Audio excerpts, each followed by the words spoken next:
You all know कि planning जो है मैनेजमेंट का फर्स्ट फंक्शन है. Management starts with planning. So planning is what? Planning means thinking beforehand. Means thinking in advance, deciding in advance what is to be done, how it is to be done, when it is to be done, who is to do it. Means आगे के लिए क्या करना है, कैसे करना है, कौन करेगा, कब करना है, ये सब चीजें जो है वो पहले से ही एडवांस में सोचना क्या कहलाता है? प्लानिंग. और ये कहते हैं कि if you fail to plan you plan to fail.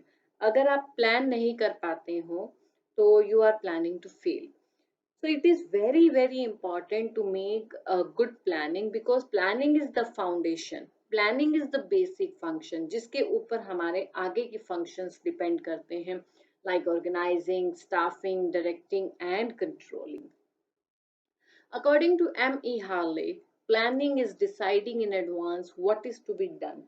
Planning क्या है? Advance में decide करना कि क्या करना है. It involves selection of objectives, policies, procedures and programs from among alternatives. हमें इसमें क्या क्या करना होता है? We have to select the objectives. उद्देश्यों को निर्धारित करना होता है. बेस्ट जो उद्देश्य हमें लगता है हमारे ऑर्गेनाइजेशन के पॉइंट ऑफ व्यू से, उस उद्देश्य को सेलेक्ट करना होता है. और कई ऑल्टरनेटिव्स में से पॉलिसीज बनानी होती हैं. प्रोसीजर्स कि काम को करने का तरीका क्या रहेगा, क्या स्टेप्स रहेंगे. पॉलिसीज क्या होती हैं? गाइडलाइंस होती हैं. And programmes. प्रोग्राम्स जो है वो शॉर्ट टर्म प्लान्स होते हैं. Among various alternatives. हर काम को करने के हमारे पास बहुत सारे ऑल्टरनेटिव्स होंगे, तो we have to select the best one for our organisation. अलग अलग उद्देश्य हो सकते हैं, हमें अपने ऑर्गेनाइजेशन के अकॉर्डिंग जो बेस्ट है वो सेलेक्ट करना है. किसी को भी काम को करने के लिए अलग अलग पॉलिसीज हो सकती हैं. We have to select the one which is suitable to our organisation. Means जो भी हमारे ऑर्गेनाइजेशन के लिए in any respect best alternative है, we have to select that best one in the planning process. Now we will discuss about having perception of opportunity. सबसे पहला काम ये है कि हमें जो है वो अपॉर्चुनिटी को एक्सप्लॉइट करना है. There are so many opportunities in the business environment and we have to select the best opportunity for ourselves. हमें उस अपॉर्चुनिटी को ग्रैब करना है, हमें उस अपॉर्चुनिटी को एक्सप्लॉइट करना है. और मैनेजर को देखना है अपने स्वॉट एनालिसिस करके. स्वॉट stands for S for strength, W for weakness, O for opportunities and T for threats. हमें अपना SWOT एनालिसिस करके ये देखना है कि हमारे पास कौन सी बेस्ट ऑल्टरनेटिव है, अपॉर्चुनिटी है जिसका हम एडवांटेज ले सकते हैं, जिसको हम एक्सप्लॉइट कर सकते हैं और अपने ऑर्गेनाइजेशन को सक्सेसफुल बना सकते हैं. Okay. Then there is establishing objectives. जब हमें पता चलता है कि हमारे पास ये अपॉर्चुनिटीज अवेलेबल हैं, तो उनमें से कौन सी अपॉर्चुनिटी हमारे ऑर्गेनाइजेशन के लिए सुटेबल है. मीन्स हम अपने ऑर्गेनाइजेशन के लिए उस अपॉर्चुनिटी को एक्सप्लॉइट करके एडवांटेज ले सकते हैं. तो उसके लिए उद्देश्य निर्धारित करने पड़ेंगे. ऑब्जेक्टिव्स.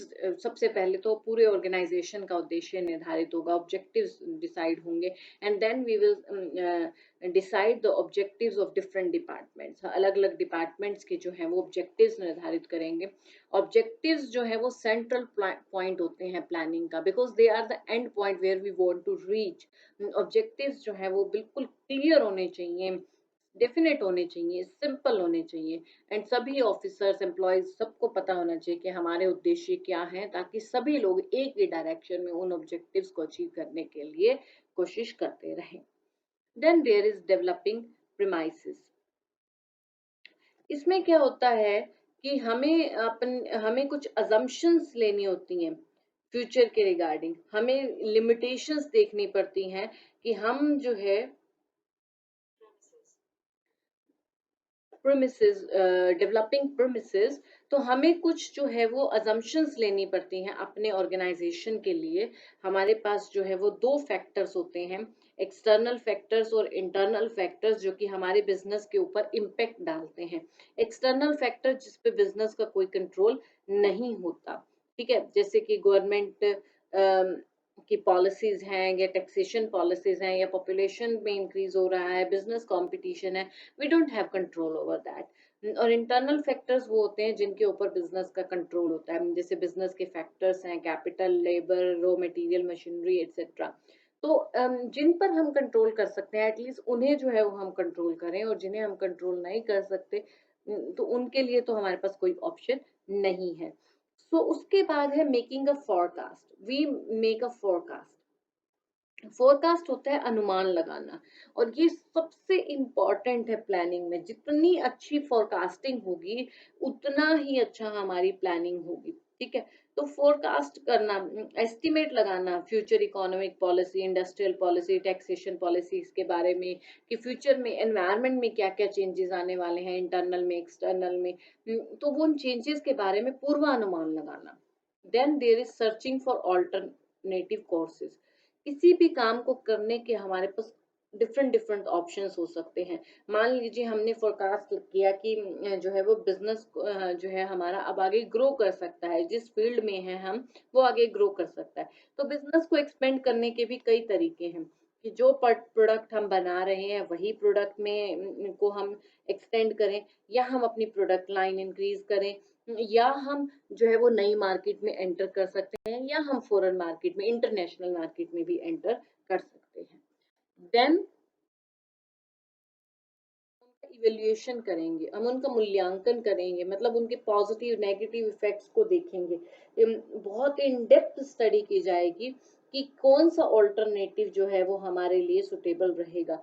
तो हर ऑल्टरनेटिव की मेरिट्स और डीमेरिट्स को कंसीडर किया जाएगा, कि कौन से ऑल्टरनेटिव की मेरिट्स हैं, कौन क्या। सपोज हम ये चाहते हैं कि हम इंटरनेशनल मार्केट में जो है वो एंटर करें, तो उसकी मेरिट्स क्या है। मेरिट्स से आपकी मार्केट बढ़ती है, आपका प्रोडक्ट जो है वो इंटरनेशनल लेवल पर चला जाता है। लेकिन डीमेरिट्स ये हो सकती हैं कि आपके पास, चेक कीजिए कितने रिसोर्सेज हैं दैट की जो है वो इंटरनेशनल लेवल पर हम अपने प्रोडक्ट को लॉन्च कर सके। सो हर ऑल्टरनेटिव्स को कंसीडर किया जाएगा, और हर ऑल्टरनेटिव के मेरिट और डिमेरिट्स को कंसीडर किया जाएगा। Then selecting the best alternative. हमें अपने ऑर्गेनाइजेशन के पॉइंट ऑफ व्यू से जो बेस्ट ऑल्टरनेटिव लगता है, कि हमें अपने बिजनेस एक्सपेंशन के लिए जो बेस्ट ऑल्टरनेटिव लग रहा है, we will select that alternative. और जो नेक्स्ट बेस्ट ऑल्टरनेटिव होगा we will keep it in reserve, हम उसे रिजर्व में रख लेंगे। क्लियर। देन उसके बाद है formulating of supporting plan.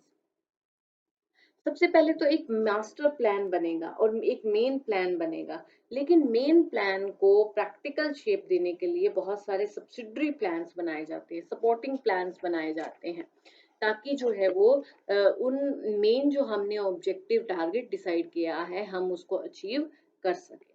Then उसके बाद है implementing the plans. Then we implement the plan.